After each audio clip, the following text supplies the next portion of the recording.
Assalamualaikum warahmatullahi wabarakatuh, sahabat Aceh Galeri. Bertemu kembali dengan saya di channel khusus Sejarah Aceh. Kali ini kita akan membahas tentang sejarah pengkhianatan yang melemahkan perjuangan rakyat Aceh dalam melawan kolonial Belanda. Kita akan mendengarkan video yang dipaparkan oleh Tuku Dr. Andes Muhammad Ali tentang sepak terjang trio pengkhianat Aceh yang membuat Aceh lemah dalam perjuangan melawan kolonial Belanda. Di sana disebutkan bahwa ketiga pengkhianat itu adalah Abdurrahman Az-Zahir, kemudian Panglima Tibang, dan kemudian Senok Hogronyo. Kita dengar paparan beliau tentang trio pengkhianat Aceh tersebut.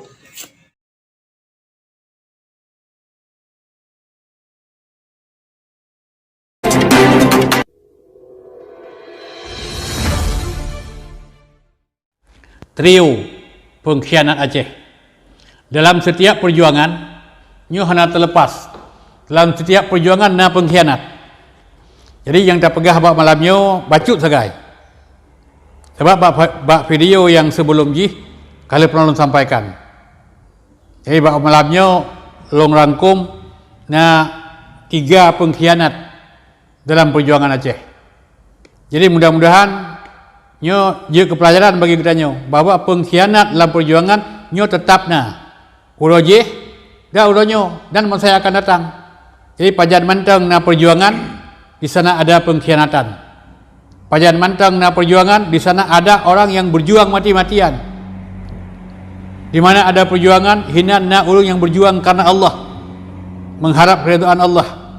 Dia tanpa pamrih, dia korbankan dirinya, dia korbankan hartanya untuk sebuah perjuangan.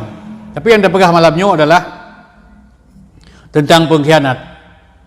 Yang pertama na Habib Abdurrahman dalam sejarah Aceh. Kemudian yang kedua na Pang Tibang. Yang kedua menyuruh Aceh ke na Tuan Tinut Senok Hogronyo. Jadi Habib Abdurrahman dia menyusun kekuatan, ngajak raja-raja kecil yang na di Aceh, kumpulkan kekuatan, kumpulkan dana untuk sebuah perjuangan. Ingin merobohkan kekuatan Belanda. Nyot kejadian bak tahun 1870 sampai 1878. Tapi apa yang terjadi? Wati Habib Abdurrahman Han menang alias talu dalam perjuangan. Habib Abdurrahman berkirim surat ke Belanda. Disambut oleh Belanda karena dianggap ancaman sebelum ji. Padahal ribuan orang Aceh, ribuan para pejuang telah menjadi syuhada. Surat yang dikirim oleh Habib Abdurrahman antara lain Getem menyerah, Getem serahkan kekuasaan, tapi saya jangan dianggap sebagai tawanan. Yang taboh, diterima oleh Belanda, ikhim Belanda. Yang kedua, dari tempat keberangkatan saya sampai ke benteng Belanda itu disambut dengan megah dan izinkan saya bawa 400 pengawal. Untuk awak layu yang jah. Kemudian yang kedua, minta tempat tinggal dan villa mewah di Saudi Arabia dan setiap tahunnya gila kepeng $10,000. Dan semua yang gelake oleh Habib Abdurrahman dikabulkan oleh Belanda, kemudian goknyan ditinggalkan Aceh dan gebiarkan para syuhada bergelimpangan, kemudian gebiarkan anak-anak syuhada yang tak terurus. Nyantaboh. Jadi urang cok keuntungan dari perjuangan. Nyaka berhati-hati katanya urang Aceh. Kadang-kadang orang berjuang tulus ikhlas. Oh, karena kemenangan, karena kemakmuran, cok keuntungan dan ngen yang berkon sama-sama perjuang nyo disingkirkan. Kemudian yang kedua tahu, yang kedua adalah Pang Tibang. Pang Tibang nama asli adalah Ramasamy, yang seorang pesulap dari India. Kan juga aneh. Sira pesulap dari India, tapi dia kawal layuk dia tu kena waceh. Agama Hindu, dia tu waceh tambang Islam. Dia kemualaf, gebuh nama dengan Muhammad. Nyo kejadian bak tahun 1870 sah.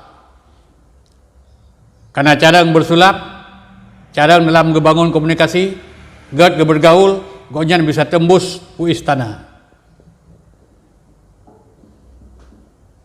Dan diberikan julukan, diberikan jabatan sebagai Syah Bandar. Kemudian Sultan Mahmud Shah gebi kekuasaan yang cukup raya, gebi kepercayaan yang luar biasa kepada Pang Tibang untuk goyak lobby Belanda, untuk goyak lobby Amerika. Tapi ternyata ke lobby yang dibangun, justru diam-diam Pang Tibang berserahkan kedaulatan Aceh kepada Belanda. Waktu ejak Belanda kena Aceh, ejak laki abak Raja Aceh, supaya diserahkan kedaulatan, Raja Aceh merasa sangat tersinggung dan baru berdepu duda bahawanya adalah yang dilakukan oleh Pang Tibang, dan Pang Tibang berkhianat menyerahkan kedaulatan Aceh kepada Belanda, sehingga terjadilah pertempuran antara Belanda dengan orang Aceh. Yang kadang-kadang pengkhianat, lecok peng li Pang Tibang buat Belanda, anak dia Aceh kagak ada pengkhianat. Honian yang gelai. Pengkhianat yang kedua adalah Sunuk Hokronyo. Sunuk Hokronyo dipelajari Aceh by Habib Abdul Rahman di Makkah. Setelah dipelajari Islam, dia tertarik untuk ia bela Belanda yang ada di Aceh. Sebab Belanda terus terpojok, Belanda terus selalu. Segala macam program yang dipegang Belanda di Aceh, nyo gagal. Sehingga dipelajari Islam. Lalu dipelajari Islam, ditambang Islam. Lalu ditambang Islam, dibuhnan Roy Abdul Ghafur. Dia kena Aceh, bantu Aceh, hidup dalam komplek orang Belanda, hidup bengkeleh haji. Dia seolah-olah bertertipu orang Aceh, dan ternyata orang Aceh cukup mudah. Orang Aceh dari jamun sampai jenuh gaya anjit. Ini menyuna mualah bayi damang Islam, ipegah haroi mualah, ipegah haroi kait damang Islam, punya ipu malim-malim droi, jurungnya begah-begah haju percaya. Kadang-kadang di tempat yuak dakwah pusapat dana dengan le orang kawan menumpuk dana jajuk kawaknya nyo kejadian dari jamun sampai uronyo yu dengan Aceh nyo terbiasa dengan hal-hal yang lainnya. Lalu pui pegat di Sunuk Hokronyo. Waktu itu Sunuk Hokronyo Aceh nyo kejadian bak tahun 1891 dan tahun 1892. Dikumpulkan semua data dan informasi. Data dan informasi disampaikan kepada pemerintah Belanda. Makanya dipegang di Sunuk Hokronyo antara lain yang dicok kesimpulan di Sunuk Hokronyo bahwa hanjut ni percaya tiro sultan yang na di Aceh. Sebab sultan di Aceh nyo memiliki kaki tangan, memiliki hubungan dengan semua sultan yang ada di Aceh, karena membangun kekuatan secara bersama-sama dan kompak. Yang taboh. Yang kedua, ulama di Aceh hanya percaya yang dipegang di Sunuk Hokronyo. Pakan ulamanya tetap punya semangat jihad. Maka Belanda hai patih. Kemudian yang kedua, masyarakat akan tetap terus berjuang untuk memberikan perlawanan. Maka berhati-hatilah memberikan kepercayaan kepada masyarakat.